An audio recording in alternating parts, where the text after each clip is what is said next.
শলফের ঘোল যে কতটা মজাদার এবং লোভনীয় যারা খেয়েছেন তারাই একমাত্র জানেন। বলা হয়ে থাকে এখানেই নাকি বাংলাদেশের সেরা ঘোল এবং মাঠা পাওয়া যায় এবং এই জায়গাটি এটির জন্যই সারা বাংলাদেশে বেশ পরিচিতি লাভ করেছে।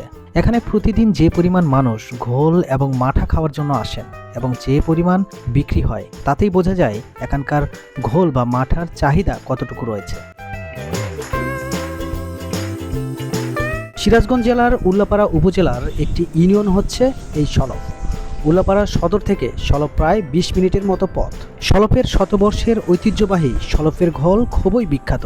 এটি মূলত ১০০ বছরের পুরনো সুস্বাদু ঘোল ও মাঠার জন্য দেশ জুড়ে সুপরিচিত, যা স্থানীয়ভাবে শলফের ঘোল নামে পরিচিত। জানা যায় প্রতিদিন ১৫ থেকে ২০ মণ ঘোল এখানে বিক্রি হয়। অনেকেই এখানে বসে স্বাদ গ্রহণ করেন, আবার কেউ বাড়ির জন্য পার্সেলও নিয়ে যান।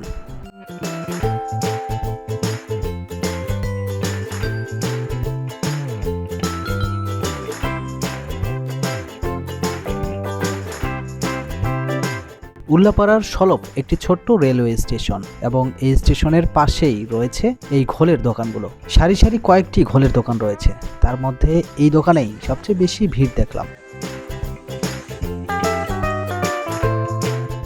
আমি আবার ঘোল ছেড়ে মাঠা খাচ্ছি, সত্যি চমৎকার।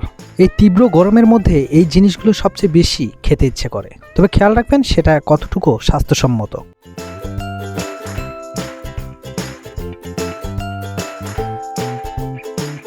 আর স্টেশনের পাশেই রয়েছে ছোট্ট একটি বাজার। এখন দুপুর সময়, তাই অনেক দোকানদার তাদের দোকান বন্ধ করে দুপুরের খাবার খেতে হয়তো বাড়িতে গিয়েছেন এবং তাই তো এই দুপুর সময়ে বাজারে লোকজনের সংখ্যাও খুবই কম দেখা যাচ্ছে।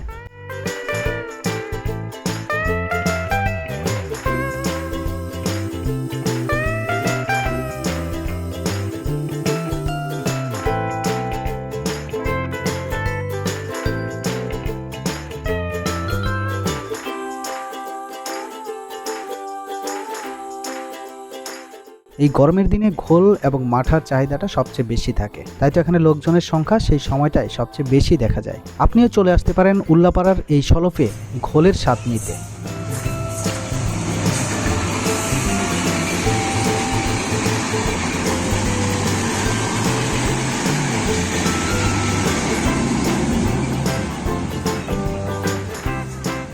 দর্শক, আজকের মতো বিদায় নিচ্ছি। দেখা হচ্ছে পরবর্তী নতুন কোনো পর্বে। সে পর্যন্ত সকলেই ভালো থাকবেন, সুস্থ থাকবেন। Bye bye.